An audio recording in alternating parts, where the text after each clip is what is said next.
श्री ज्ञानदेव तुकाराम पंढरीनाथ भगवान की जय। माऊली ज्ञानेश्वर महाराज की जय। जगद्गुरु तुकाराम महाराज की जय। सद्गुरु जोग महाराज की जय। जो आनंद सत्य प्रकाश विभू आणि आधार नाम रूपास बुद्धी न जाणे आणि जाणेही त्यास तो अपार शुद्ध परमात्मा मीचे असे।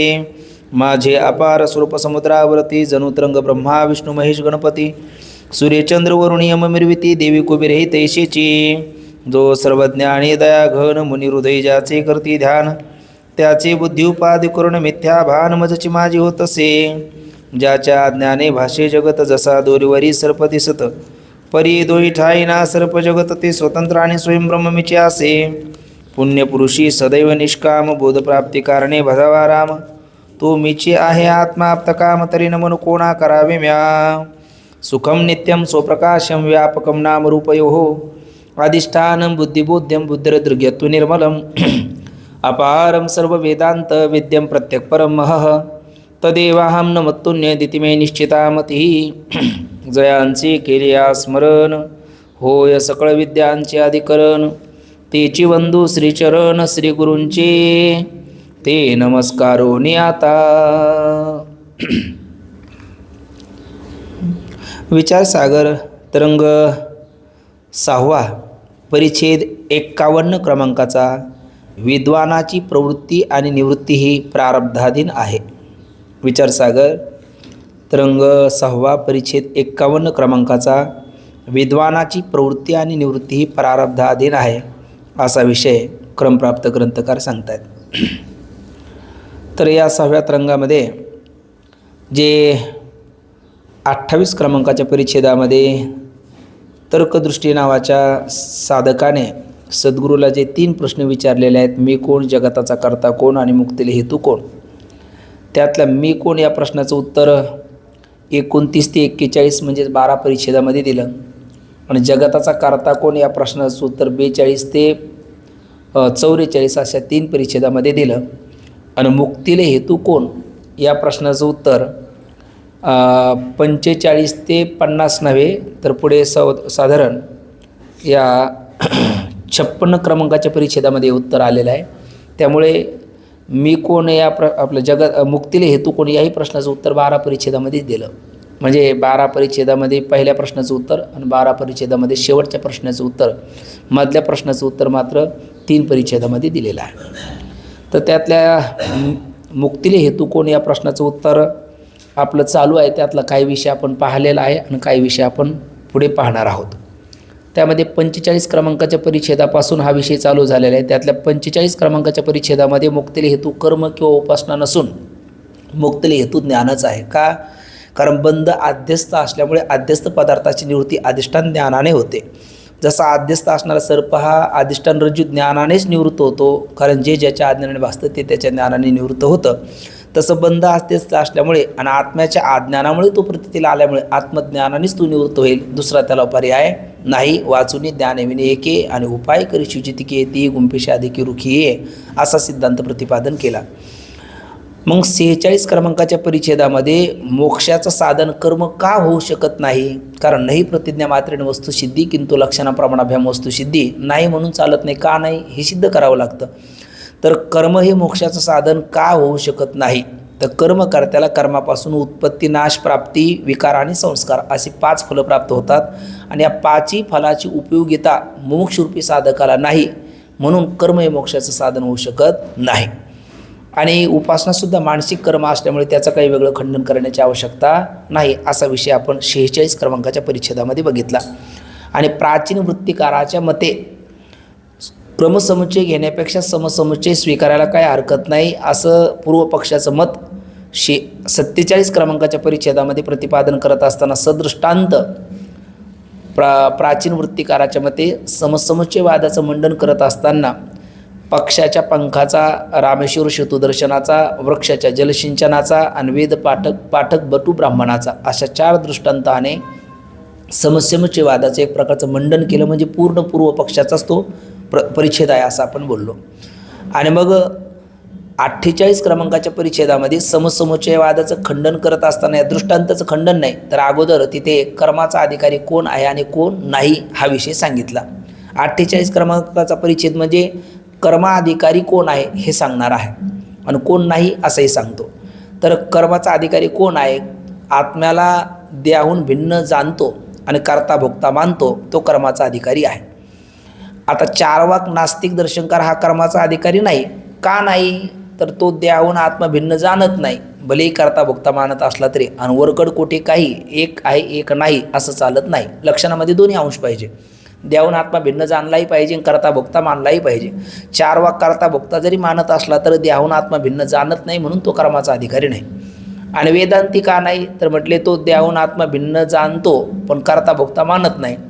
तो वेदांती हा देहाहून आत्मा भिन्न जाणतो आणि कर्ता भोक्ता मानत नाही, म्हणून तोही कर्माचा अधिकारी नाही. आणि मग पूर्वमीमांसक कर्मठ हा कर्माचा अधिकारी काय? तर तो देहाहून आत्मा भिन्न जाणतो तेही परोक्ष आणि कर्ता भोक्ता मानतो ही भ्रांती आहे त्याला अपरोक्ष. आणि असा जो कोणी असेल तो कर्माचा अधिकारी आहे. असा विषय 48 क्रमांकाच्या परिच्छेदामध्ये आपण पाहिला. आणि 49 क्रमांकाच्या परिच्छेदामध्ये पहिल्या 2 दृष्टांताने समसमचे वाद कसा सिद्ध होत नाही त्या समसमचे वादामध्ये 2 भाव घातलेले आहेत. एक तर कर्म उपासना ज्ञान या तिघाचं युगपत अनुष्ठान मुक्तीला हेतू आहे असं म्हणा, किंवा ज्ञानपूर्व आणि ज्ञान रक्षणार्थ आहे ना, पूर्व उत्तर दोन्ही काळामध्ये कर्म उपासना मोक्षाला, जसं ज्ञानाला तुम्ही मोक्ष हेतू मानता कर्मोपासना, तरी मोक्षाला सुद्धा ती हेतू माना. म्हणजे ज्ञान रक्षणार्थ, ज्ञान होण्याकरता म्हणजे ज्ञानरूपी वृक्ष उत्पन्न होण्याकरता आणि त्याच्या रक्षणाकरता कर्म उपासना हेतू माना. अशा आणि 2पैकी कुठलाही पक्ष घ्या, म्हणजे तिन्हीचं युगपत अनुष्ठान अशा पद्धतीने मोक्षाला हेतू कर्मोपासना ज्ञान आहे असं म्हणा, किंवा ज्ञानपूर्व ज्ञान उत्पत्ती करता ज्ञानोत्तर ज्ञान रक्षणाकरता कर्मोपासना हेतू आहे असं म्हणा. म्हणजे येणेकेन प्रकारे या दोन्हीपैकी कोणत्याही पर्याय घ्या, पर्याय स्वीकारा आणि तुम्ही समसमुच्चयवादाचा स्वीकार करा. तर त्या पहिल्या 2 उदाहरणाने समसमुच्चयवाद कसा सिद्ध होत नाही हा विचार आपण 49 क्रमांकाच्या परिच्छेदामध्ये पाहिला. कारण पक्षाच्या ठिकाणी जी 2 पंख आहेत ते एका वेळेला राहू शकतात, कारण त्यांचा परस्पर विरोध नाही. पण मुमुक्षूच्या ठिकाणी कर्म आणि उपासना हे दोन्ही युगपत होऊ शकत नाही. का? तर त्या 2 पंखाचा म्हणजे 2 विरोध आहे. कसा विरोध आहे? त्यांचा अधिकारी वेगळे आहेत, त्यांचं स्वरूप वेगळं आहे आणि त्यांचं फलही भिन्न आहे, वेगळं आहे. का? कर्म म्हटलं तर तिथं देहाहून आत्मा भिन्न परोक्ष जाणणारा आणि कर्ता भोक्ता अपरोक्ष भ्रांती मानणारा तो अधिकारी आहे. आणि ज्ञानाचा अधिकारी देहाहून आत्मा भिन्न जाणून अकर्ता भोक्ता मानणारा तो आहे. म्हणजे अधिकाऱ्यात भेद आहे. ज्ञानाचं ज्ञान हे नित्य आहे आणि कर्म हे अनित्य आहे. याचाच अर्थ ज्ञानाचं फल मोक्ष हा नित्य आहे आणि कर्माचं फल स्वर्ग हा अनित्य आहे. बरं, ज्ञानाचं फल याची देही याची डोळा असा आहे आणि कर्माचं फल देह पाहता नंतर आहे. म्हणजे फलात स्वरूपात आणि कर्त्यात भेद असल्यामुळे या 2 पंख मुमुक्षरूपी पक्षाच्या ठिकाणी युगपत एका वेळेला राहणार नाही, म्हणून समसमुच्चयवादाची सिद्धी होत नाही. आणि त्याचप्रमाणे रामेश्वर सेतुदर्शनाचा जो दृष्टांत दिलेला आहे, भक्तीचं वर्तमान गमन आणि रामेश्वर सेतुदर्शन, भक्तीचं वर्तमान गमन हे कर्मरूप आहे आणि रामेश्वर सेतूचं दर्शन हे ज्ञानरूप आहे आणि मग पापाची निवृत्ती. तशा पद्धतीने कर्म उपासनेसह ज्ञान मग मोक्षाची प्राप्ती असं जर तुम्ही म्हणाल तर हे म्हणणं उचित का नाही? कारण रामेश्वर सेतुदर्शनाचा जो दृष्टांत आहे तो दृष्ट फलाचा, आपला अदृष्ट फलाचा आहे आणि मोक्ष हे दृष्ट फल आहे. त्यामुळे दृष्ट फलाकरता अदृष्ट फलाचे किंवा अदृष्ट फलाकरता दृष्ट फलाचे नियम लावून चालणार नाही. म्हणून रामेश्वर सेतुदर्शनाच्या दृष्टांताने देखील समसमुच्चयवादाची सिद्धी होत नाही. असा विषय 49 क्रमांकाच्या परिच्छेदामध्ये झाला. आणि 50 क्रमांकाच्या परिच्छेदामध्ये त्या पुढच्या 2 दृष्टांताचं खंडन, म्हणजे त्या जलसिंचन वृक्षाची उत्पत्ती आणि फलनिष्पत्तीला जसं हेतू आहे तसं कर्म उपासनारूपी जलसिंचन बोधरूपी वृक्षाच्या उत्पत्तीला आणि मोक्षरूपी फलाच्या निष्पत्तीला हेतू माना आणि समसमुच्चयवादाचा स्वीकार करा. पण म्हटले मुळात जलसिंचन वृक्ष उत्पत्तीला हेतू आहे, फलनिष्पत्तीला हेतू नाहीच आहे. वृद्ध वृक्षाला जलसिंचन केलं तर कुठे फल उत्पन्न होतात? किंवा मुळात जलसिंचनाच्या द्वारा प्राप्त होणारी जी पुष्टता आहे ती फलनिष्पत्तीला हेतू आहे. तसं चित्तसिद्ध ज्ञानाला सुद्धा कर्म उपासना साक्षात कारण नाही, ते चित्तसिद्धी द्वारा आहे ना. चित्ताची शुद्धी आणि स्थिरता कर्म उपासनेने होईल, मग ज्ञान होईल आणि मग ज्ञान मोक्षाला हेतू आहे, कर्म उपासना नाही. म्हणून तोही दृष्टांत खंडित आहे. आता तो काही कारणास्तव ती भूमी दूषित झाल्याच्या नंतर वेदपटू ब्राह्मण निघून जातात. तसं कर्म उपासनेचा जर त्याग केला तर बोधरूपी बटू निघून जाईल आणि मोक्षरूपी फल कसं प्राप्त होईल? असा पूर्वपक्ष बोलला होता. तर तिथे त्याला सांगितलं की मुळात नित्यनैमित्तिक कर्माचा अभाव हा भावरूप पाप उत्पत्तीला कारण होणार नाही. पाप कधी उत्पन्न होतं तर शुभ कर्माचा त्याग करून अशुभ कर्माचं अनुष्ठान केल्याच्या नंतर. आणि पुण्य कधी उत्पन्न होतं अशुभ कर्माचा त्याग करून शुभ कर्माचं अनुष्ठान केल्याच्या नंतर. पण वस्तुस्थिती अशी आहे का या ज्ञानी महापुरुषाच्या बाबतीत जर बघितलं तर यश्य नाहंकृत भाऊ बुद्री यशने लिप्यते हत्वापिस इमान लोकांना हंतीने बद्धते. या श्लोकावर आचार्यांनी भगवद्गीतेचं शांकर भाष्य आपण पाहिलं किंवा नैष्कर्म्य सिद्धी नावाचा ग्रंथ पाहिला आचार्याचा किंवा इथे प्रकृत प्रसंगी जर पाहिलं तर त्या ज्ञानी महात्म्याला पाप पुण्यच नाही, उलट त्याने शुभकर्माचा त्याग करून अशुभ कर्माचं अनुष्ठान केलं तरी पाप लागत नाही. आणि अशुभ कर्माचा अशुभ कर्माचा त्याग करून आणि शुभ कर्माचा त्याग करून अशुभ कर्मामध्ये प्रवृत्त झाला तर पाप लागत नाही. आणि अशुभ कर्माचा त्याग करून शुभ कर्मात प्रवृत्त झाला तर पुण्य लागत नाही. याच्याही पुढं त्याने जर अशुभ कर्माचा त्याग करून अशुभ कर्माचा त्याग करून शुभ कर्माचं अनुष्ठान केलं तरी पुण्य नाही आणि शुभ कर्माचा त्याग करून अशुभ कर्माचं अनुष्ठान केलं तरी पाप नाही. कारण तुका म्हणे आम्ही झालो अग्निरूप लागून येतो पाप पुण्य अंगा. त्यामुळे हेही विधान तुमचं चुकीचं नाही, आपलं चुकीचं आहे. अशा पद्धतीने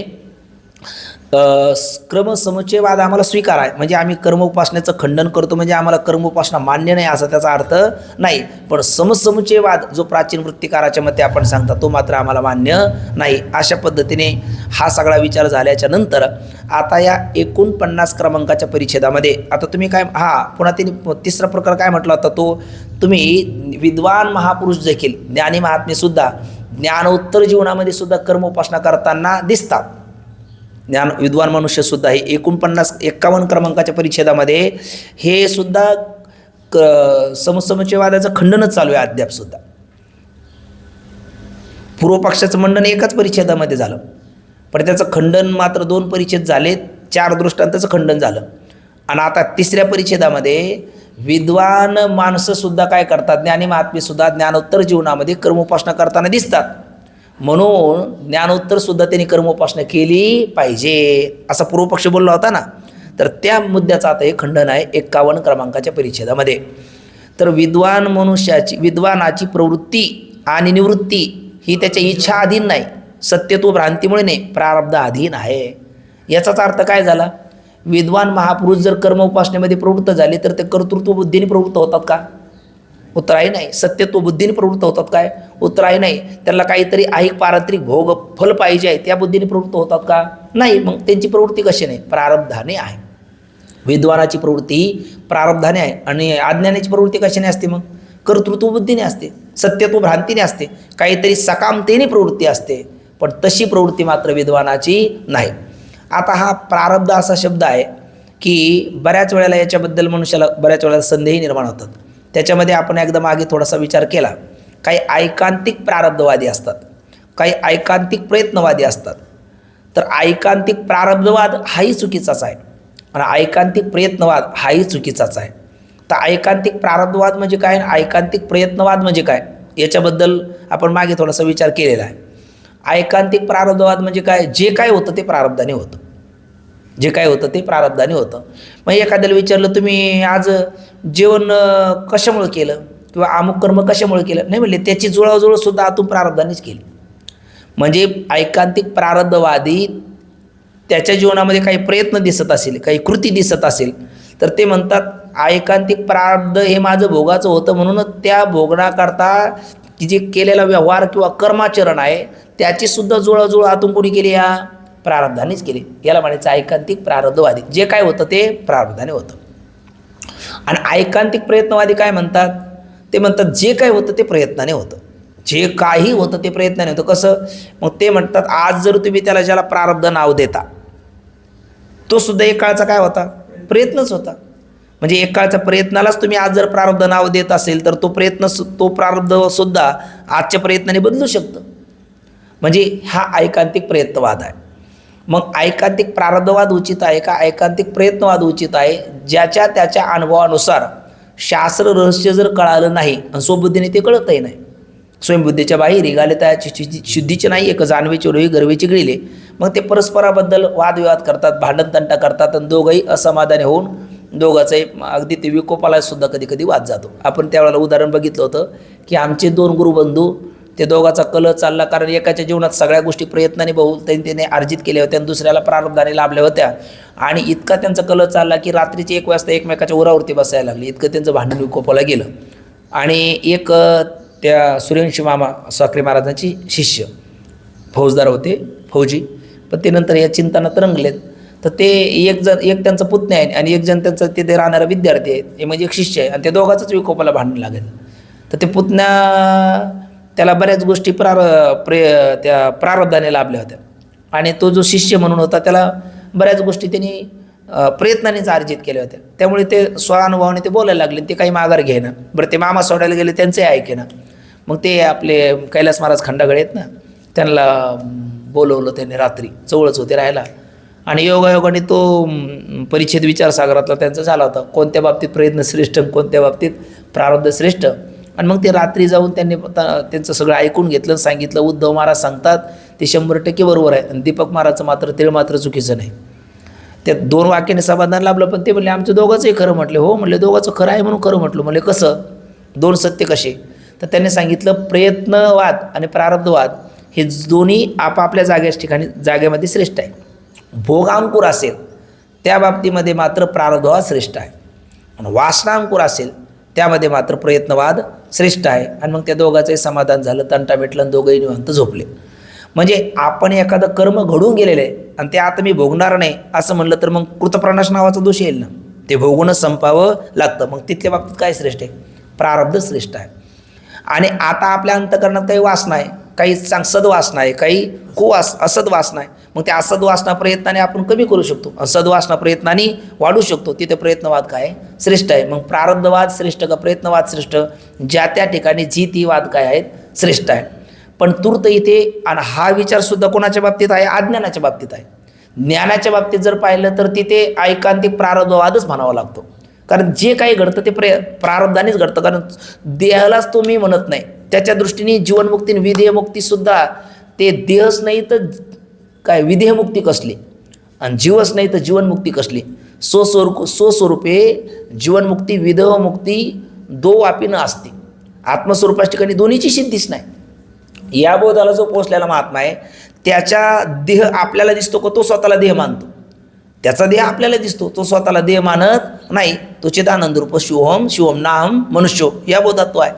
पण मग त्याचा देह आपल्याला दिसतो, आपल्यासारखीच लौकिक वर्तन त्याचंही दिसत असेल तर त्याचा सगळा व्यवहार कशाने होतो? उत्तर आहे प्रारब्धाने होतो. आणि मुस्कटदाबीचं उत्तर नसून ही श्रुतीयुक्ती अनुभूतीचे अविरुद्ध उत्तर आहे. आणि याच्यापेक्षा संयुक्तिक उत्तर तुम्ही देत असाल तर आम्ही तुम्हाला साष्टांगत प्रणिपात करू, पण याच्या पुढचं उत्तर तुम्ही देऊ शकत नाही. कारण हे अहितापासून काढिती हित देऊन वाढविती नायिका श्रुती पुरवती माऊली जगा त्या दयाद्र अंतकरणाने श्रुती मातेने दिलेले हे उत्तर आहे. ते कशा करता? मुक्ता ते निर्धारिता लाभे आपुलीच मुक्तता दिपी दिशे पाहता आपुलीच वस्तू. त्या महापुरुषाची जीवनाची संगती आपल्याला लागावी, आणि त्याच्याबद्दल काहीतरी वाईट वासना म्हणजे वाईट संकल्प करून किंवा वाईट धारणा करून त्याचं काही बिघडत नाही. आपण पतित व्हायला नको, कारण हरिजनाचे कोणानं घडावी निंदा, साहात गोविंदा नाही त्याचे. आणि मग कशा करता कळावं तर हरपले आपण पे पावे ते संता ते पाहता घेऊसावे, म्हणून वानावे ऐकावी त्याची सदा. किंवा मागे आपण बोललो विपाय आठवेला चित्ता तरी ते आपली योग्यता हे असोता ती प्रशंसता लाभवाती. मग प्रारब्ध या सगळ्याच्या जीवनात आहे. ज्ञानाच्याही जीवनात प्रारब्ध पाहायला भेटतं, म्हणजे जंत संत आणि भगवंत हे सगळीकडे आपल्याला प्रारब्ध पाहायला भेटतं. आणि सगळ्याचा व्यवहार या धरातरावरती येण्याला कारण, व्यवहाराला कारण बहुतांश प्रारब्धच आहे. भगवंत आलेत, संत येत आहेत आहे ना, आणि जीव येतो. काय येतो? हे तिघाचं येणे प्रारब्धानाचे आहे. पण स्वइच्छा प्रारब्ध म्हटलं का संताचं आहे, परिच्छा प्रारब्ध म्हटलं का भगवंताचं आहे, आणि अनिच्छा प्रारब्ध म्हटलं का जनताचं नाम जीवाचं आहे. का? कारण जीवाला खंतितेन करा होणे गाढव पुत्रा कर्म परतंत्र कुर्वते कर्म भोगाय कर्म कर्तुंची भुंजते नाद्याम केटा व्यवहार्थ दावर्तंत रमा श्रुते व्रजंतो जन्म लभंते नैव निर्वृत्तीम. असं पंचदशिकार विद्यालय स्वामींनी पंचदशी तत्वयोग नावाच्या पहिल्याच प्रकरणामध्ये हे जीवाच्या बाबतीत विधान केलेलं आहे. म्हणजे जीव हा कर्मपरतंत्र आहे आणि जीव कर्म भोगण्याकरताच येतो. पण संचितातलं जे काही भोगायला काढलं त्याला आपण प्रारब्ध म्हणतो, तर ते अनिच्छा प्रारब्ध जीवाचं आहे. स्वइच्छा प्रारब्ध संताचं आहे. संतांचे वचन आहे, येतो जातो आम्ही देवाच्या सांगत. तो का म्हणे गात देवनाम आम्ही वैकुंठवासी आलो या आलो म्हणतात ना, आलो म्हणजे स्वइच्छेने आलो. आलो याची कारणाशी बोलिली जे ऋषी साच भाव वर्ताया, करणार काय तर झाडू संताचे मार्ग, आडराने भरले जग उचिष्टाचा भाग, शेष उरला तो शेऊ. म्हणजे संताचं हे स्वइच्छा प्रारब्ध आहे. घ्यायचं तेव्हा येतात, कार्य घेऊन येतात, कार्य झालं की उभ्या पावली निघून जातात. स्वइच्छा प्रारब्ध आहे. आणि भगवंताचं मात्र परिच्छा प्रारब्ध आहे. पर म्हणजे दुसरा कोण? भक्त. भक्ताच्या इच्छेने तो येतो. होय भक्ती केला तैसा पूर्वी धरावी ते इच्छा, किंवा त्याला काय आणि याला रूपाबळे करुणे खळे हरिदासे असं भगवंताच्या बाबतीत बोलतात. म्हणजे भगवंताचं परिच्छा आहे, संतांचं स्वइच्छा आहे आणि संताचं अनिच्छा आहे. आणि या ज्ञानी महात्म्याचं प्रारब्ध जे आहे तर ज्ञानी महात्मा तो संत कोटीत मोडणार आहेत. म्हणून त्यांचं स्वइच्छा आहे का अनिच्छा आहे असं तू इच्छाचा भाग इथे गौण आहे. त्यात ते ज्ञानी काही परिच्छा प्रारब्धाने वागतात, काही स्वइच्छा प्रारब्धाने वागतात, काही अनिच्छा प्रारब्धाने वागतात. आपल्याला ते भागवतामध्ये त्या जडभरत ते नाही का त्या देवीचा प्रसंग, त्या बळी देण्याकरता एक विकलांग पाहिला तर मग चांगला कोणीतरी धरून आला. ते भरताना त्यांना धरून नेलं. धरून नेल्याच्या नंतर जेवा जेवा स्नान करा, आता तुमचा बळी देईल. त्या परिच्छा प्रारब्धाने सगळं जगण्यास ठरलेलं होतं. आणि मग ज्या वेळेला ती तलवार काढून त्यांच्या मस्तिष्कात घालणार त्यावेळेला ती देवीच प्रकट झाली. कारण अशा महात्म्याचा वध जर माझ्यासमोर झाला तर मला काय. आणि त्यांच्या हातातलं शस्त्र घेऊन त्यांना सगळ्याला त्या देवीने काय केलं. आणि तरी त्याचं कौतुकही नाही. पुन्हा आपण वाचलो, पुन्हा निघाले पुढे. म्हणजे परिच्छा प्रारब्धाने काही महापुरुष वागतात. पण त्यांच्या जी काही प्रवृत्ती असेल, निवृत्ती असेल, जोही काही व्यवहार असेल ज्ञानी महात्म्याचा, तो कशाने घडतो? तर उत्तर आहे प्रारब्धाने घडतो. आणि प्रारब्धाने घडत असल्यामुळे तू काय बोललास पूर्व पक्षाला बोलतात का ज्ञानी महापुरुष ज्ञानोत्तर जीवनामध्ये व्यवहार करतात, म्हणजे त्यांना कर्मोपासना केली पाहिजे. पण ज्ञानी महापुरुषाचा ज्ञानोत्तर असणारा व्यवहार सगळ्याचा सारखा आहे काय? सगळेच ज्ञानी महात्मा व्यवहार करतातच असं आहे का? व्यवहार करतच नाही असं आहे का? कसं? कुठलाच विधी त्या बाबतीत करता येत नाही. कारण आगवेची शास्त्रे अविद्या विनाशाची पात्रे वाचून होती स्वतंत्र आत्मबुद्धी. तर सगळा व्यवहार त्याचा प्रारब्धान आहे. तो विधी किंकर राहिलाच नाही. शास्त्राने त्याचा विधी किंकर काढून घेतलेला आहे. म्हणून बाबा एक कायम श्लोक सांगत असतात, कृष्ण भोगी शुक त्यागी राज्ञजनक राघव वशिष्ठ कर्मकर्ताचे पंचेते ज्ञानेना सभा. कृष्ण भोगी, कृष्ण परमात्म्याचा व्यवहार हा भोगप्रधान दिसतो. कृष्ण भोगी शुक त्यागी, भगवान शुकाचार्याचा व्यवहार त्याग प्रधान दिसतो. राज्ञजनक राघव, प्रभू रामचंद्र आणि जनक महाराज हे राज्यसकट व्यवहार चालवताना दिसतात. वशिष्ठ कर्मकर्ताचे आणि रघुकुलाचं पुरोहित कर्म करणारे भगवान वशिष्ठ जे दिसतात. कळी लाभी जे नारद जिथे गेले तिथे ते तेलच टाकण्याचं कार्य करताना दिसतात. पण या सगळ्याचा व्यवहारात भेद असू शकतो, पण त्यांचा बोधात मात्र कुठल्याही प्रकारचा भेद नाही. मग ज्ञानी महापुरुषाची जी काही क्रिया घडते तर ती प्रारब्धाने घडते. फक्त एवढंच आहे, आपण संगती लावायची ते लागत नाही. आणि एखादा जर आमचा जो काही व्यवहार होतो तो प्रारब्धाने घडतो असा तो लुच्छ वेदांती आहे, तो मात्र तसं नाही. कारण ते संगती लावत बसत नाही. तो देहाला मी म्हणत नाही, माझं म्हणत नाही, सगळी संगती त्याच्या देहाची आपल्याला लागावी आणि त्याचं काही आचरण घेऊन मार्गी बहुत याची गेले साधू संत त्या मार्गाने जाऊन आपण आपल्या गंतव्यस्थानापर्यंत जावं, त्याकरता ही संगती आहे. म्हणून ज्ञानी महात्मेसुद्धा ज्ञानोत्तर जीवनामध्ये कर्मोपासना करतात. म्हणून यांनी कर्मोपासना केलीच पाहिजे असा चकार तो लावू शकत नाही. असं समसमुच्चयवादाचं खंडन करतानाच केलेलं एक प्रकारचं विधान आहे. आणि त्यामध्ये सगळ्या ज्ञानाचं प्रारब्ध आपल्याला भिन्न भिन्न पाहायला भेटतं. अशा प्रकारचा विचार थोडासा प्रतिपादन करतात. बघूया 51 क्रमांकाचा परिच्छेद. विद्वानाची प्रवृत्ती आणि निवृत्ती ही प्रारब्धाधीन आहे. विद्वानाची कोणत्याही कार्यात प्रवृत्ती आणि निवृत्ती ही केवळ कशाच्या अधीन आहे? उत्तर आहे प्रारब्धाधीन आहे. प्रआब्ध प्रारब्ध प्रकर्ष करून भोगायला जे आलेलं आहे, ज्याचा आरंभ झालेला आहे संचितातल्या काही भागाचा, त्याला प्रारब्ध असं म्हणतात. आपण मागे एकदा बोललो, साठवलेलं आहे ते संचित, प्रकर्ष करून भोगायला आलेलं ते प्रारब्ध आणि करतो ते क्रियामान. म्हणून एक गोड वचन आहे संताचं, केले ते क्रियामान, झाले ते संचित मन आणि प्रारब्ध जाण उर्वरित उरले ते. अशा पद्धतीने ह्या तिन्ही कर्माची संगती, त्यातलं हे प्रारब्ध कर्माचा विचार सांगतात. आणि ते सुद्धा प्रारब्ध कोणाचं सांगतात येतं? विद्वानाचं.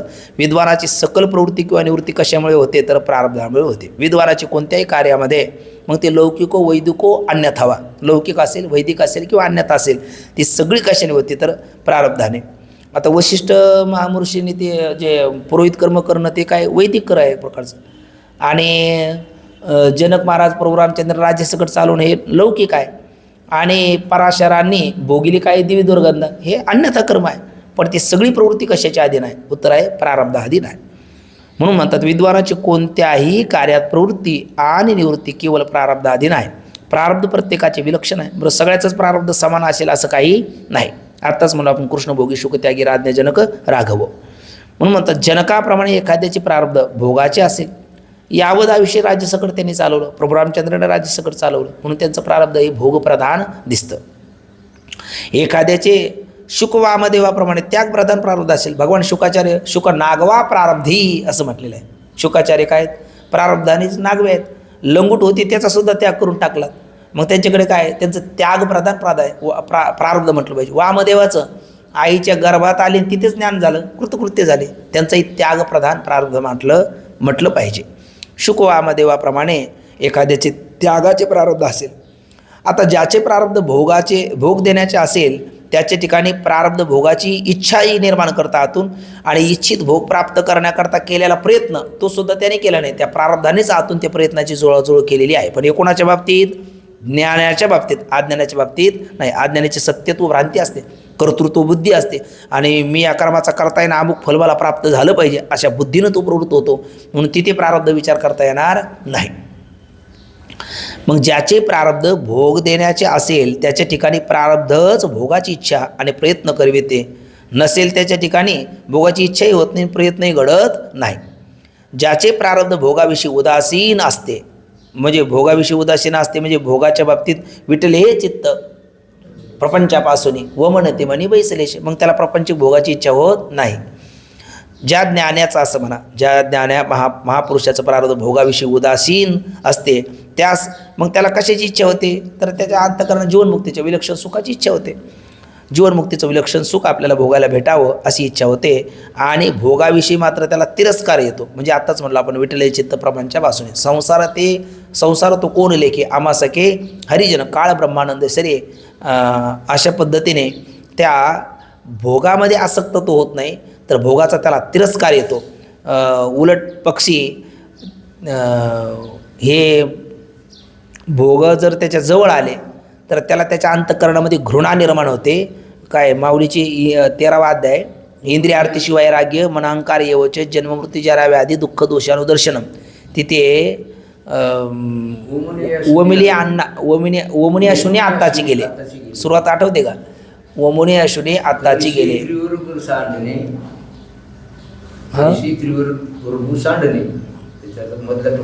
बरं, हा ओमुनी अशुने आत्ताची गेले. जणू काही एखाद्या कुत्र्याने ताजी वांती करावी ती पाण्याची भावना जशी होत नाही तशा पद्धतीने या भोगाबद्दल त्याच्या अंतःकरणामध्ये तिटकार येतो. किंवा ते इंद्रिय आरतीशिवाय रागे तिथे लिहिलेलं आहे. नराचाचे अंथरुणे पुयपंकी लोळणे आणि तैशी लेखी भोगणे ऐहिकेचे. म्हणजे बाणाच्या शैवर झोपणं आणि पुवाच्या चिखलात लोळणं हे जसं घृणास्पद आहे तशा पद्धतीचे या लोकातल्या भोगाच्या बाबतीत तो पाहतो. किंवा स्वर्गाते ऐसे ऐकुनी मानसे कुहिले पिशत जैसे श्वानाचे का. अशा ऐक पारत्रिक भोगाबद्दल त्याच्या अंतःकरणामध्ये तिटकार असतो. आणि मग माऊली दोन्हीचे एकत्र करतात. ऐकीचे का परत्रीचे भोग पायिक झाले इच्छेचे परी भोगावे नरूचे मना माझे. कशा पद्धतीने तो वमिली अण्णा लाळणं गोटे रसना का अंगण सुई आलिंगना प्रेताची. या प्रेताला आलिंगन द्यावं असं कोणाला वाटतं? कोणालाच वाटत नाही. आणि वमन केलेल्या वांतीला कोण खायला इच्छा करेल? कोणीच करत नाही. म्हणजे तशा पद्धतीने भोगाबद्दल ज्याच्या अंतःकरणाचं ज्याचं प्रारब्ध त्याग प्रधान आहे त्याला भोगाबद्दल अशी रीस येते, घृणा येते आणि जीवनमुक्तीचं विलक्षण सुख आपण भोगावं असे त्याच्या अंतःकरणामध्ये इच्छा निर्माण होते. म्हणून म्हणतात ज्याचे प्रारब्ध भोगाविषयी उदासीन असते त्यास जीवनमुक्तीच्या आनंदाची इच्छा होते आणि भोगाविषयी तिरस्कार होतो. म्हणून तो वारंवार वेदांतार्थाचे चिंतन करतो. पण उपासना करीत नाही. उपासना नाही करत. कारण का? उपासना जर केली तर त्याला इच्छा कशाची आहे? जीवनमुक्तीच्या विलक्षण सुखाची. आणि जीवनमुक्तीचं विलक्षण सुख स्थिर वृत्तीत होतं का ब्रह्माकार वृत्तीत होतं? आहे ना, स्थिर ब्रह्माकार वृत्तीत होतं. आणि उपासनेची वृत्ती स्थिर होईल, ब्रह्माकार नाही होणार. बरं, ती उपासना पुन्हा करत राहिल्या तर उपासनेची जी उपासक उपास्य देवत उपासना आहे त्रिपुटी नाही, त्या सामुग्रीच्या आकाराची वृत्ती होईल, ब्रह्माकार होणार नाही. आणि ब्रह्मानंद भोगता येणार नाही. ब्रह्मानंद भोगणं हे जीवनमुक्तीचं विलक्षण सुख आहे. मग जीवनमुक्तीचं विलक्षण सुख तत्चिंतनम तत्कथनम याने प्राप्त होईल, कर्म उपासनेचा अनुष्ठानाने प्राप्त होणार नाही. म्हणून विरक्त असणारा महात्मा तो ब्रह्मचिंतनामध्ये प्रवृत्त होतो, तो कर्मोपासनेमध्ये प्रवृत्त होत नाही. म्हणून म्हणतात तो वारंवार वेदांताचे चिंतन करतो पण उपासना करीत नाही, कारण अंतकरणाच्या निश्चलतेने ब्रह्मानंदाचे भान होत नाही, तर ते भान ब्रह्माकार वृत्तीनेच होते आणि ती ब्रह्माकार वृत्ती ही उपासने होत नाही, मग वेदांत चिंतनाने होते, उपासनेने नाही. विद्वानाच्या अंतकरणाची चंचलता ही आता तुम्ही काय म्हणाल, पण एखादा विद्वान आहे त्याच्या अंतकरणाची चंचलता, ती चंचलता तर निवृत्त करण्याकरता तर त्यांनी उपासना करायला काय हरकत आहे. चंचलता निवृत्त, कारण ब्रह्मानंदाचं भान अंतकरण वृत्तीत होतं, पण स्थिर अंतकरण वृत्तीत होईल का चंचल अंतकरण वृत्तीत? स्थिर अंतकरण वृत्तीत होईल. मग त्या अंतकरण वृत्ती स्थिर करण्यापुरती त्याला कर्म उपासना करायला काय हरकत आहे? अंतकरण वृत्ती स्थिर करण्याकरता उपासना करायला काय हरकत आहे? तर म्हटले ते अंतकरण वृत्ती स्थिर सुद्धा त्याची कशाने होती? वेदांत चिंतनानेच होते. कारण वेदांत चिंतन करण्याकरता अंतकरण वृत्ती स्थिर लागते, स्थिर झाल्याच्या नंतर तो वेदांत चिंतन करेल ना. म्हणजे वेदांत चिंतन करतानाच त्याची अंतकरण वृत्ती चंचल असेल ना, तर ती चंचलता सुद्धा निवृत्त वेदांत चिंतनानेच होते. म्हणून त्याला त्या वृत्तीच्या स्थिरतेकरता देखील उपासना करणं कर्तव्य नाही. ती ब्रह्माकार वृत्ती वेदांत चिंतनाने होते, उपासनेने नाही. विद्वानाच्या अंतकरणाची चंचलता ही वेदांत चिंतनाने निवृत्त होते, म्हणून विद्वान उपासनेमध्ये प्रवृत्त होत नाही. अर्थात त्या एक म्हणजे चंचलता निवृत्त, अंतकरणाची चंचलता निवृत्त करण्याकरिता सुद्धा विद्वान उपासनेमध्ये प्रवृत्त होत नाही. अशा रीतीने ज्याला दृढ आत्मबोध झाला आहे त्याची कर्म उपासनेमध्ये प्रवृत्ती घडत नाही. म्हणजे तो कर्म उपासनेमध्ये सत्यत्व बुद्धीने प्रवृत्त होणार नाही. आणि एखादा महापुरुष होताना दिसत असेल तर ते मार्गाधारे वर्तावे, विश्व मोहरे लावावे, अलौकिक न व्हावे, लोकाप्रती लोकसंग्रह हमी वापस संपर्शन करतो वर्षी. एक तर लोकसंग्रह करण्याकरता, इतराला मार्गदर्शन करण्याकरता, किंवा प्रारब्धाने त्याच्याकडनं घडतं. तो कर्तृत्व बुद्धीने, सत्यत्व बुद्धीने त्याच्यामध्ये प्रवृत्त होत नाही, म्हणून कर्मोपासना कर्तव्य त्याला नाही. मग त्याने विचारलं, ठीक आहे, असं जर असेल तर कर्मोपासनेचा अधिकार आहे कोणाला? कर्मोपासनेचा अधिकार म्हटले तर आम्ही आता सांगितलं, ज्याच्यावर देवाना आत्मा भिन्न जाणतो आणि करता भोगता मानतो तो कर्माचा अधिकारी आहे. हो हो बरोबर आहे म्हटले, पण मग विद्वान, जिज्ञासू आहे ना, पामरविषयी हे जे प्रकार आहेत यापैकी कोण कर्माचा अधिकारी आहे? तर पामरविषयी वैदिक कर्माकडे बोलतच नाही. ते येतुल्याने आगवे कुर्त्या कुर्त्याने आठावे जो करणे याची नावे बलतेची करी, मनाला वाटेल ते करतो. तो काही शास्त्र बिस्त्र काही त्याला काही नाही. देवधर्म सांदी पडेले सकळ विषयी गोंधळ गाजत असे. मग कर्माचा अधिकारी कोण आहे तर कोण नाही हे सांगतात, आणि कोण आहे असंही सांगतात. फक्त ते मागे जे सांगितलं तर देवाना आत्मा भिन्न जाणतो, करता भोगता मानतो, तो कर्माचा अधिकारी सांगितला. आणि चार वाग देवाहून भिन्न जाणत नाही, देवाहून भिन्न जाणत नाही, भलेही करता भोगता मानत असला तरी, तर तो कर्माचा अधिकारी नाही. वेदांती देवाहून आत्मा भिन्न जाणतो पण करता भोगता मानत नाही, जरी देवाहून आत्मा भिन्न जाणत असला तरी, म्हणून तोही अधिकारी नाही. मग देवाहून आत्मा भिन्न जाणतो परोक्षरित्या आणि करता भोगता मानतो ही अपरोक्ष भ्रांती, तर तो कर्माचा अधिकारी आहे. तर मग आता याच्यामध्ये सध्याला दोन घेतलेत. पहिले एक विद्वान, दोन जिज्ञासू. ते विद्वानात प्रकार पाडले 2, जिज्ञासूत प्रकार पाडले 3, आणि त्याच्यातले 4 अधिकारी नाहीत आणि 1 अधिकारी आहे. असा विषय आता या पुढच्या परिच्छेदामध्ये सांगतात. थोडासा भाव बघा, परिच्छेद अत्यंत सोपा आहे, सुलभ आहे. कर्माचा अधिकारी कोण आहे कोण नाही, त्याच्यामध्ये एक ज्ञानी आहे, 2 जिज्ञासू आहे. तर ज्ञानामध्ये 2 प्रकार आहे, दृढबोधवान आणि मंदबोधवान. जिज्ञासूमध्ये 3 प्रकार आहेत, तीव्र जिज्ञासू, मंद जिज्ञासू आणि अतिमंद जिज्ञासू. तर त्यामध्ये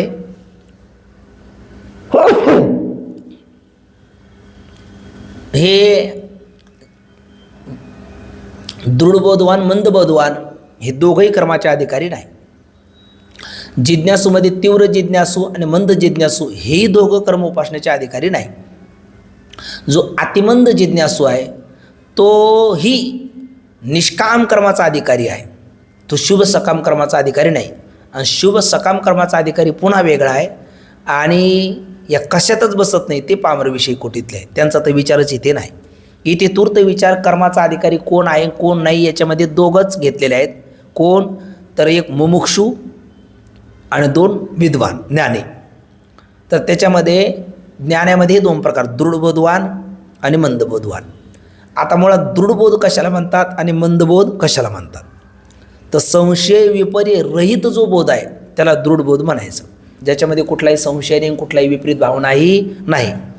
मग संशय विपर्य रहित जो आहे तो दृढबोध आहे, आणि संशय विपर्य सहित आहे तो मंदबोध आहे. मग दृढबोधवानाला कर्मोपासनाचा अधिकारी आहे का? तर दृढबोधवान कर्मोपासनेचा अधिकारी नाही. म्हणजे का? कारण दृढबोधवानाने ती बोधाची दाढे संपादन करण्याकरता किती कष्ट घेतले अगोदर. जावे त्याचे वंशा तेव्हा कळे, विवेक श्रवणे करपुसे, व्रताचरणे कर कसे, करिता जाती भोकसे बुद्धी अधिकाचे. त्या दिवशी बोललो आपण, बटाटा सोलावा एखाद्या माऊलीने तशी पद्धतीची बुद्धीची वाबाडी निघतात, आणि डोक्यात खेळ ठोकल्यासारख्या वेदना होतात. तारेवरची कसरत करून त्याने ज्ञान संपादन केलं, ते पुन्हा कर्म उपासनेने सत्यत्व बुद्धी होण्याकरता का जीवनमुक्तीचा आनंद करता? जीवनमुक्तीचा आनंद करता, जिथे विषय तर नाही आणि आनंद तर आहे. बरं, ज्या आनंदाला देशाचा, वस्तूचा, कालाचा परिच्छेद नाही, असा त्रिविध परिच्छेद विवर्जित आहे ना, अशा प्रकारचा आनंद भोगण्याकरता त्याने जर हे बोध संपादन केला, बोधाचं दारडे संपादन केलं, तर तो कर्मोपासनेमध्ये सत्यत्व बुद्धीने आता प्रवृत्त होईल का? तो कर्मोपासनेचा अधिकारीच नाही. त्याला आता ज्ञानसुद्धा त्याच्या ठिकाणी ती वृत्ती आणि निवृत्ती झाली, ती वृत्ती ज्ञानसुद्धा जतन करण्याची त्याला आवश्यकता जर नाही, तर कर्मोपासनेत तो सत्यत्व बुद्धीने कशाला प्रवृत्त होईल? तो झालाच प्रवृत्त तर कशामध्ये? जीवनमुक्तीच्या विलक्षण सुखात. आत्ताच आपण वर बोललो. आणि जीवनमुक्तीचं विलक्षण सुख कशाने होतं? स्थिर ब्रह्माकार वृत्तीत. आणि स्थिर ब्रह्माकार वृत्ती होती कशाने? तत्चिंतन तत्कथनाने. म्हणून तो दृढबोधवान जो आहे तो कर्मोपासनेचा अधिकारी नाही, पहिला झाला. दुसरा आता मंदबोधवान. मंदबोधवान म्हणजे मग त्याला मी ब्रह्म आहे असं कळालं, पण त्याच्यामध्ये त्याला थोडासा काय संशय आहे किंवा विपर्य आहे. कधी कधी मी देह आहे की काय असं वाटतं, नाही पण मी देहच आहे की काय अशी भ्रांत, म्हणजे त्याला विपरीत भावनाही कधी होते. पण मी ब्रह्म आहे की नाही, कारण ब्रह्म व्यापक, मी मात्र परिच्छिन्न, असा संशय म्हणतो आपण. मग संशय विपर्य सहित जो बोध आहे त्याला काय म्हणतात? मंदबोध. मग त्या मंदबोधवाल्याने कर्मोपासना करावी का करू नये? तो उत्तर आहे, त्याने तर करूच नाही. का बरं करू नये? कारण कुठेतरी रडत पडत कसं तरी प्रयत्नाने त्याला मंदबोध आता जन्माला, मंदबोध अंतःकरणामध्ये झालेला आहे, अहम ब्रह्मास्मी. आणि तो पुन्हा कर्मोपासना करेल तर आहे तो मंदबोधसुद्धा काय होईल? निघून जाईल.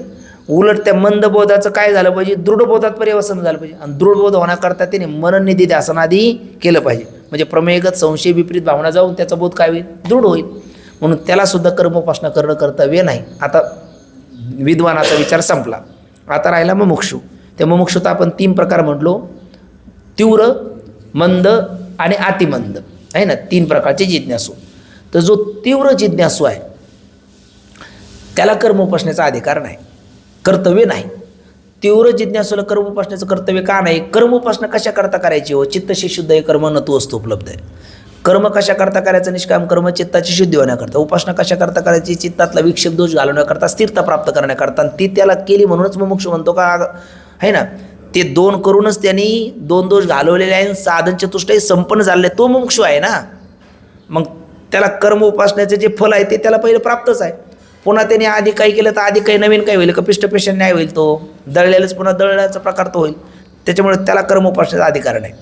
बरं, त्याला कर्म उपासनेचा अधिकार कोणाला? ऐक पारत्रिक भोगाची इच्छा असते त्याला ऐक पारत्रिक भोग नको आहे ना. ऐकेचे का परत्रीचे भोग पाहिजे झाली, इच्छेची परी भोगावी नरुचे मना माझी, विवेकाचं सहित वैराग्याचे बळ, धगधगीत ज्वाळा अग्नी जायचा. म्हणजे त्याच्या ठिकाणी तीव्र वैराग्य आहे आणि त्याला मोक्षाची इच्छा आहे, भोगाची इच्छा नाही. आणि मोक्ष कशाने होतो? ज्ञानाने. आणि ज्ञान कशाने होतं? श्रवणाने. म्हणून त्यांनी श्रवणादी साधनामध्ये प्रवृत्त व्हावं. म्हणजे त्याची म्हणजे तीव्र मोक्ष कोण आहे? ज्याला बोध अजून झाला नाही, मंदबोधसुद्धा झाला नाही, पण बोधाची मात्र तीव्र इच्छा आहे आणि त्या बोधप्राप्ती करता श्रवणादी साधनामध्ये तो प्रवृत्त आहे. म्हणून त्यांनी ते श्रवणादी साधनं त्यागली, पुन्हा कर्मोपासनेत आलं तर काय होईल? बोध होण्याची मग सुतराम शक्यता नाही. पण त्याच्यातच लगन लावून ठेवली तर मग आत्मावारे द्रष्टव्या, श्रोतव्या, म्हणतव्या, तो तिथपर्यंत तो जाईल.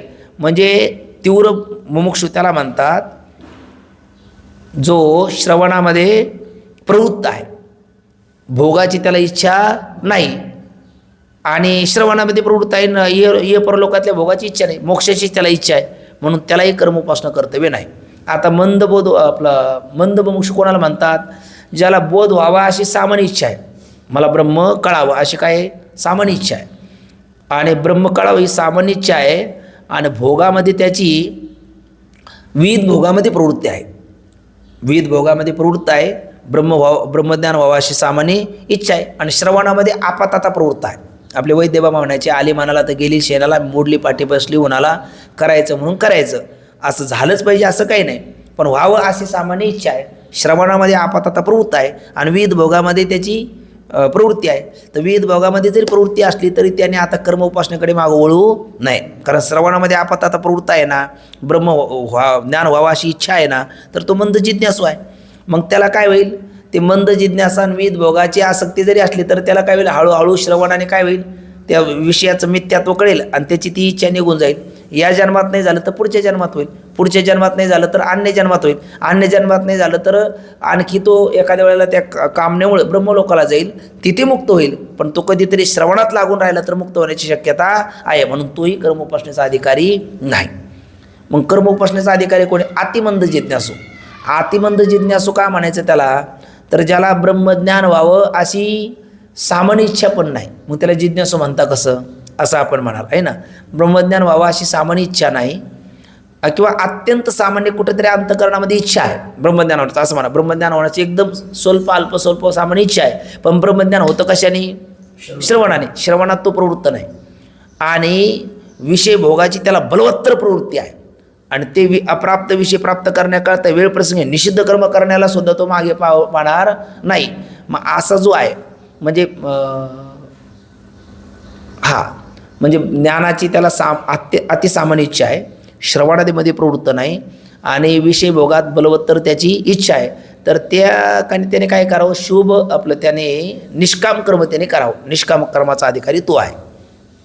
आणि आता त्याच्याही पुढचा जो आहे, ज्याला भोगाची बलवत्तर प्रवृत्ती आहे, ब्रह्म हा शब्द कानावर सुद्धा ज्याच्या पडलेला नाही आणि भोगाची बलवत्तर प्रवृत्ती असल्यामुळे ते अप्राप्त भोग प्राप्तण्याकरता वाटेल त्या कुठल्याही मार्गाचा अवलंब करण्याकरता जो माघार पाहत नाही, असा जर असेल तर तो शुभ सकाम कर्माचा अधिकारी आहे. आणि हा शास्त्र विचारच ज्याच्या डोक्यात नाही तर मात्र डुबते राहो, असा सामान्यतः पुढच्या परिच्छेदाचा घोषवार आहे. म्हणजे काय, दृढबोधवान असू दे, मंदबोधवान असू दे, ते दोघंही कर्मोपासनेचे अधिकारी नाही. त्याच्यानंतर तीव्र जिज्ञासू आणि मंद जिज्ञासू हेही दोघं कर्मोपासनेचे अधिकारी नाही. जो अतिमंद जिज्ञासू आहे तो मात्र विहित निष्काम कर्मोपासनेचा अधिकारी आहे. आणि ज्याची भोगामध्ये बलवत्तर प्रवृत्ती असून निषिद्ध कर्माचरण करण्याकरता सुद्धा जो माघार पाहत नाही तो मात्र शुभ सकाम कर्माचा अधिकारी आहे. एवढेच गोष्टी यामध्ये, म्हणजे कर्माचा अधिकारी कोण आहे कोण नाही हाच एक विचार जो मागे आपण बघितला, तोच विचार या 52 क्रमांकाच्या परिच्छेदामध्ये थोडक्यात दिलेला आहे. थोडंसं वेगात एवढा परिच्छेद आपण वाचून घेऊ.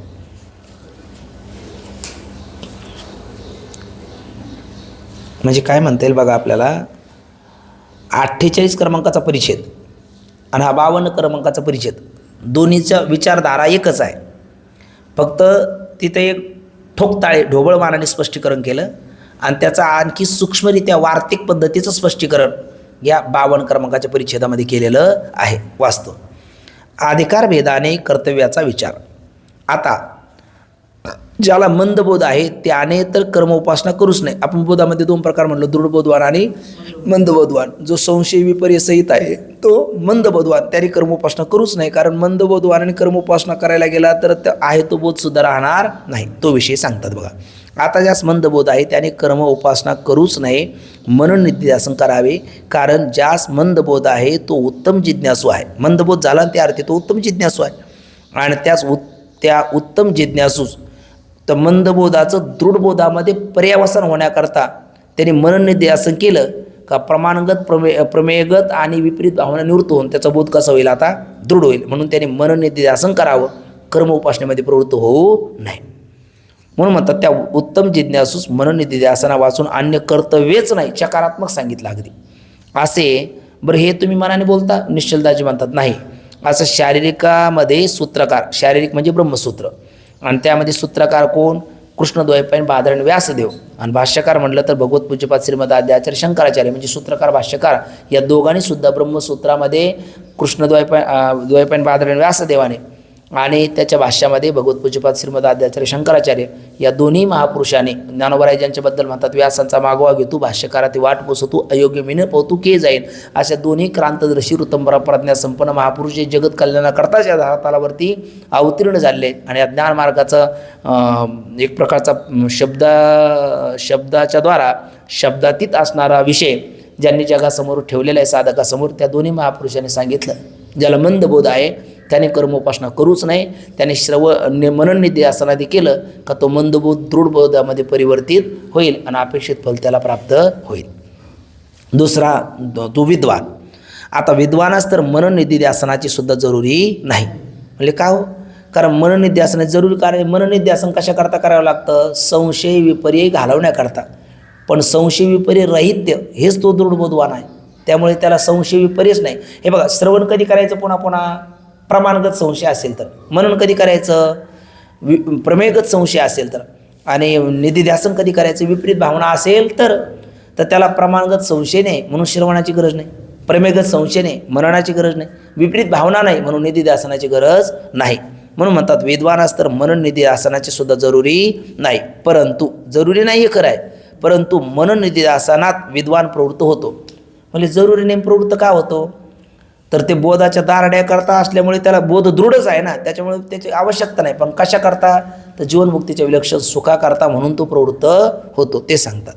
परंतु मनन निध्यासनात विद्वान प्रवृत्त होतो कशा करता म्हणाल तर तो जीवनमुक्तीच्या आनंदाच्या इच्छेने प्रवृत्त होतो. कारण जीवनमुक्तीचा आनंद म्हणजेच काय? वृत्तीमध्ये ब्रह्माची अभिव्यक्ती होणं, आणि ती ब्रह्माची अभिव्यक्ती ब्रह्माकार वृत्तीने होते. आणि ब्रह्माकार वृत्ती मनन निध्यासनाच्या द्वारा होते म्हणून तो मनन निध्यासनामध्ये प्रवृत्त होतो, कर्तृत्व बुद्धीने नाही तर जीवनमुक्तीच्या विलक्षण सुखाकरिता.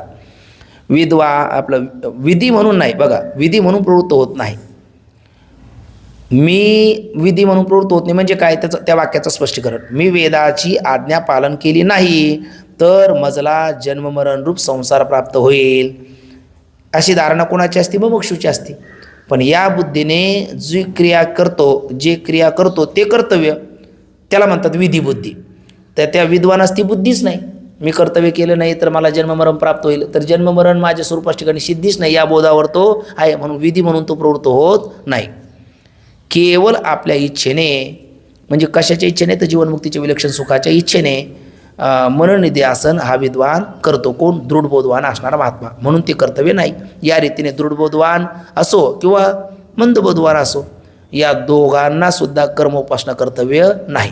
आता जिज्ञासू, त्यातला पहिला उत्तम जिज्ञासू म्हणजे तीव्र जिज्ञासू, दुसरा मंद जिज्ञासू, तिसरा अतिमंद जिज्ञासू. तर तीव्र जिज्ञासूला कर्मोपासनेचा अधिकार नाही, मंद जिज्ञासूलाही कर्मोपासनेचा अधिकार नाही. राहिला अतिमंद, तो निष्काम कर्माचा अधिकारी आहे. एवढाच आता शेवट या पुढच्या पंक्तीमध्ये सांगतात. आता ज्यास बोध नाही आणि आत्मा जाणण्याची मात्र कशी आहे? तीव्र इच्छा आहे. काही एबिरडे फिटेल काही तो स्वामी भेटेल युगावली वडील निमिष माने.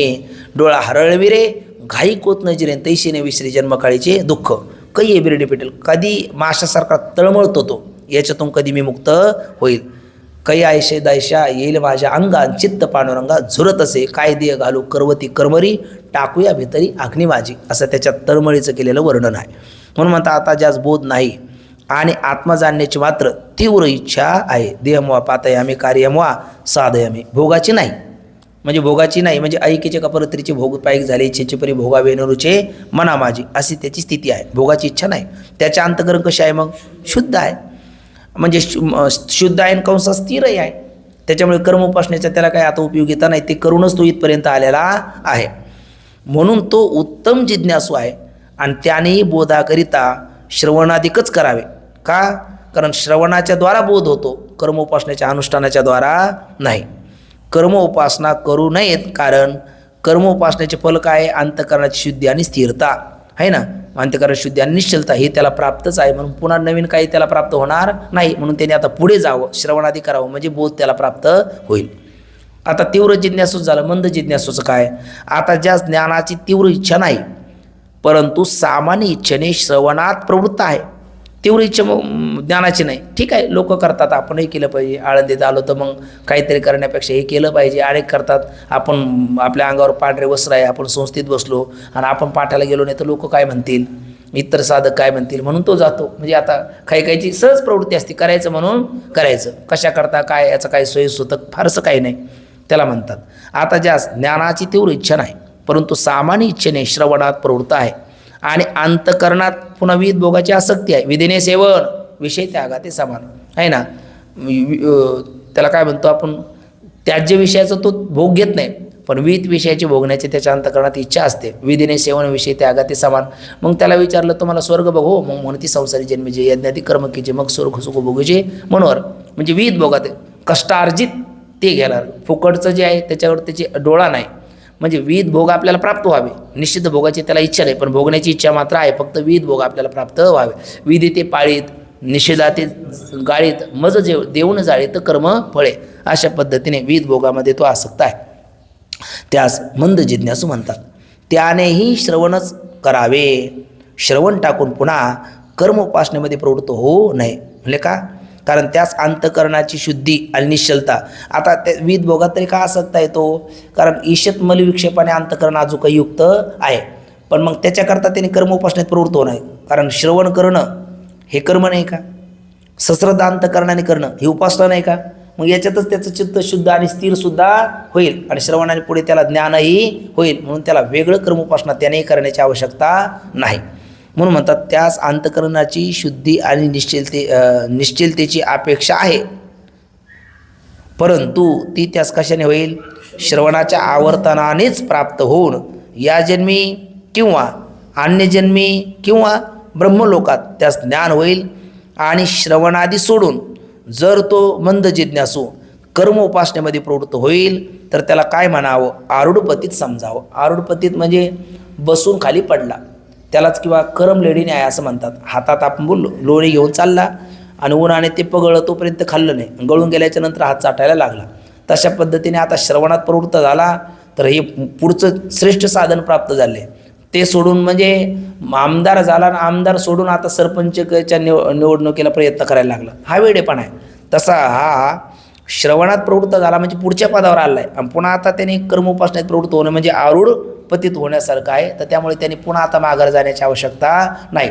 मागच्या साधनाची त्याला अजून गरज नाही असं नाही, पण मागच्या साधनाची म्हणजे त्याच्यात ईशत मलविक्षेपाने अंतकरण युक्त आहे ना, आणि ते मलविक्षेप कशाने जातात? कर्मोपासनेने. पण आता त्यांनी पुन्हा त्याच्याकरता कर्मोपासना करत बसू नये. श्रवणादी साधनामध्येच लगन लावून राहावं, मग्न होऊन राहावं, त्याच्यात झोकून देऊन करावं. काय होईल?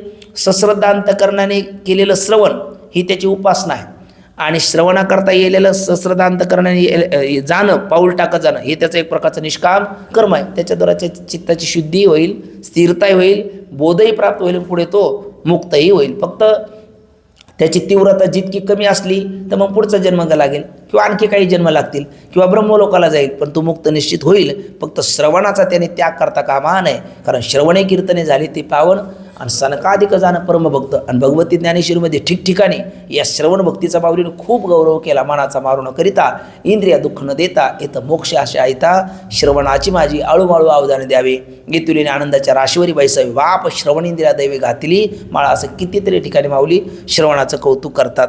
म्हणजे श्रवण भक्ती त्यांनी सोडू नये. या प्रकारे करून ज्ञानवान आणि उत्तम जिज्ञासू, कारण ज्ञानवानात दोन प्रकार पाडलेत, मंदबोधवान आणि दृढबोधवान.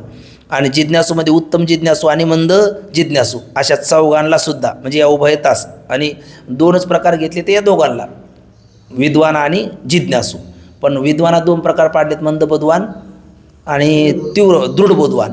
आणि या जिज्ञासूमध्ये तीव्र जिज्ञासू आणि मंद जिज्ञासू, म्हणजे असा एक प्रकार घेतले. त्या चौघांना सुद्धा कर्मोपासनेचा अधिकार नाही, त्यांनी करू नये. या उभयतास कर्मोपासनेचा अधिकार नाही. आणि मंद जिज्ञासू जर, मंद म्हणजे अतिमंद इथे घ्यायचा, मंद जिज्ञासू जर श्रवणात प्रवृत्त असेल, हा मंद जिज्ञासू म्हणजे त्यातले एक अतिमंद आणि एक मंद, मग श्रवणात प्रवृत्त असेल त्याने कर्मोपासना करू नये. म्हणजे कारण मंद जिज्ञासू आहे, त्याला विविध भोगामध्ये तो आसक्त आहे आणि श्रवणामध्ये आपातता प्रवृत्त आहे, तर मग त्याने सुद्धा काय करावं? श्रवणच करत राहावं. ते सांगतात मंद जिज्ञासू जर श्रवणात प्रवृत्त असेल तर त्यासही कर्मोपासनेचा अधिकार नाही. आणि ज्यास मात्र ज्ञानाची इच्छा आहे, ज्ञान व्हावं असं वाटतं, पण तू कशात प्रवृत्त? श्रवणात प्रवृत्त नाही. आणि भोगात बलवत्तर त्याची प्रवृत्ती असल्यामुळे श्रवणात त्याची प्रवृत्ती होत नाही. मग अशा मंद म्हणजे अतिमंद इथे घ्यायचा, असा मंद जिज्ञासूस मात्र कर्मोपासनेचा अधिकार आहे. आणि ज्यास भोगाची आसक्ती असून ज्ञानाची इच्छासुद्धा नाही, त्या बहिर्मुख पुरुषास शुभ सकाम कर्माचा अधिकारी आहे. म्हणजे तीव्र जिज्ञासू असेल त्याने श्रवणातच प्रवृत्त राहावं, मंद जिज्ञासू असेल, आपातता श्रवणात प्रवृत्त आहे, त्याने श्रवणातच प्रवृत्त राहावं. आणि आणखी अतिमंद जिज्ञासू असेल तर असं म्हणा, तीव्र जिज्ञासू झाल्याच्या नंतर मंद जिज्ञासू 2 प्रकार आहे. एक मंद जिज्ञासू असा आहे का आपातता श्रवणात प्रवृत्त आहे, आणि दुसरा मंद जिज्ञासू असा आहे की भोगाची बलवत्तर प्रवृत्ती असल्यामुळे श्रवणात प्रवृत्ती नाही, त्या प्रतिबंधामुळे आहे ना, तर त्याने निष्काम कर्म करावं.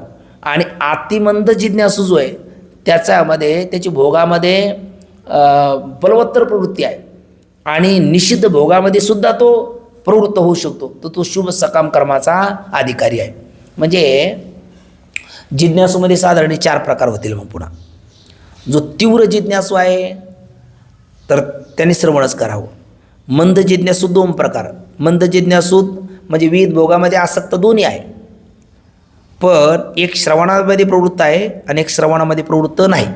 जो श्रवणामध्ये प्रवृत्त आहे त्याने श्रवणच करत राहावं, आणि जो मंद जिज्ञासू श्रवणामध्ये प्रवृत्त का नाही तर विविध भोगाची बलवत्तर इच्छा आहे, आणि त्या बलवत्तर इच्छारूपी प्रतिबंधामुळे श्रवणात प्रवृत्त नाही, त्याने निष्काम कर्म उपासना करावी.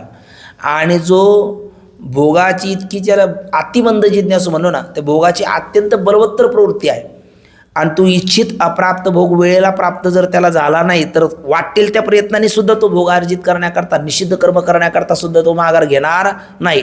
असा जो असेल तर तो शुभ सकाम कर्माचा अधिकारी आहे, आणि या कशातच बसत नाही, मग त्याला डुबते रहो अशा पद्धतीचा विषय शेवट करून या परिच्छेदाची पूर्णता करतात. बघा, प्रस्तुत ज्ञानवानाचा विचार चाललेला आहे, त्यास कर्म उपासनेचा अधिकार नाही. कर्म उपासनेचे ज्ञान हे विरोधी आहे, आणि म्हणून ज्ञात्याचे ठिकाणी कर्म उपासनेचा संभवही नाही. का बरे? कारण मी करता आहे, यज्ञादी मला कर्तव्य आहे, यज्ञादिकाची स्वर्गादी फले मला पुन्हा प्राप्त व्हायची आहेत, अशा बुद्धीने कर्म घडते. तसेच मी कोण आहे? उपासक आहे, देव उपास्य आहे, आणि त्याद्वारा मला वैकुंठादी लोकाची प्राप्ती होणार आहे, अशा बुद्धीने उपासना घडते. म्हणजे कर्म करण्याकरता सुद्धा त्रिपुटी भेददृष्टी लागते, आणि उपासना करण्याकरता सुद्धा भेददृष्टी लागते. आणि ती दोन्ही प्रकारची भेदबुद्धी कोणाच ठिकाणी नाही? या मुमुक्षूच्या ठिकाणी नाही. मुमुक्षूच्या ठिकाणी नाही आणि बोधवानाच्या ठिकाणी सुद्धा नाही, म्हणून ते कर्म उपासनेचे अधिकारी नाहीत. हे सर्व त्याची बुद्धी कोणती आहे? भेदबुद्धी नाही तर दोन्ही प्रकारची भेदबुद्धी नाही. उलट पक्षी हे सर्व काय? सर्वं खलविदं ब्रह्म सर्वं यदायं आत्मा. अशा अभेद बुद्धीस निवृत्त करून काय वाक्य आहे बघा, पुन्हा हे वाक्य वाचलं पाहिजे बघा. ते हे पुन्हा वाक्य इथून घ्या. मी कर्म करता, यज्ञादी मला कर्तव्य, आणि यज्ञादिकाच्या द्वारा स्वर्गादी फले मला प्राप्त व्हावयाचे आहेत, अशी बुद्धी कर्मकर्त्याकडे लागते, म्हणजे भेदबुद्धी. तसेच मी उपासक, पांडुरंग काय देव माझा उपास्य आहे परमात्मा, आणि त्याद्वारा मला वैकुंठादी लोकाची प्राप्ती होणार आहे, अशी भेदबुद्धी उपासकाकडे लागते. पण ही दोन्ही प्रकारची भेदबुद्धी म्हणजे कर्ता कर्म कर्मफल आणि उपासक उपास्य दैवत आणि उपासना अशा पद्धतीची दोन्ही प्रकारची भेदबुद्धी ज्याच्याकडे नाही. मग उलट पक्षी कशी आहे? हे सर्व काय आहे? हे सर्व ब्रह्म आहे. अशा अभेद बुद्धीस निवृत्त करून वृद्धिंगत होते. म्हणून कर्म उपासना ज्ञानाची विरोधी म्हणजे कर्म उपासना ज्ञानाची विरोधी कशी आहे? तर कर्म उपासनेमध्ये भेदबुद्धी लागते, ज्ञानामध्ये अभेदबुद्धी लागते. आणि हा कर्म करता म्हणजे आपलं क्षमा करा, हा जिज्ञासू मंद आपलं तीव्र आहे ना, किंवा मंद बोधवान, तर यांच्याकडे अभेदबुद्धी लागते. आणि हे कर्म उपासना करायची म्हटलं का दोन्ही ठिकाणी भेदबुद्धी लागते. मग ती भेदबुद्धी काय करते? यांच्याकडे असणारी जी अभेदबुद्धी आहे त्याचा निराश करून ती भेदबुद्धी काय होते? वाढत जाते. आणि भेदबुद्धी जशी जशी वाढत जाईल तसा तसा तो स्वरूपापासून दूर जाईल का जवळ येईल? स्वरूपापासून दूर जाईल आहे ना. मजच माझे असता जेणे मी दुरावे पंडू सुता. पुढे काय? जीवन तुटे काही असं माऊली म्हणतात. मजच माझे असता जेणे मी दुरावे पंडू सुता, ते पुण्य आयशे म्हणता. जीवन तुटे काही, त्याला पुण्य असे म्हणतात. तुझी जीभ झडत का नाही असं माऊली बोलतात ना. मग त्यामुळे ती भेदबुद्धी कर्म उपासना करायची म्हटलं तर त्रिपुटी लागते. आणि मग ती अभेदबुद्धीला खाऊन ती भेदबुद्धीच काय होते? वृद्धिंगत होते. म्हणून कर्म उपासना ही भेदबुद्धीचा विस्तार करणारी आहे, आणि यांना अभेदबुद्धीचा विस्तार हवा आहे मोक्षाप्रकरता. म्हणून हे 5ही जण कर्मोपासनेचे अधिकारी नाहीत. कोण नाहीत? दृढबोधवान नाही, मंदबुद्धवान नाही, तीव्र जिज्ञासू नाही, मंद जिज्ञासूतले दोघं नाही, आणि मग त्याच्या खाली जे असेल ते आहे. अशा पद्धतीचा समन्वय या ठिकाणी प्रतिपादन केला. तर पुढचा जो विचार आहे ज्ञान आणि व्यवहार यात विरोध नाही, हा विचार आपण उद्याच्याला पाहू. आज या ठिकाणी थांबूया. पुंडलिक वरदारी विठ्ठल, श्री ज्ञानदेव तुकाराम, पंढरीनाथ भगवान की जय, माऊली ज्ञानेश्वर महाराज की जय, जगद्गुरु तुकाराम महाराज की जय, सद्गुरु जोग महाराज की जय.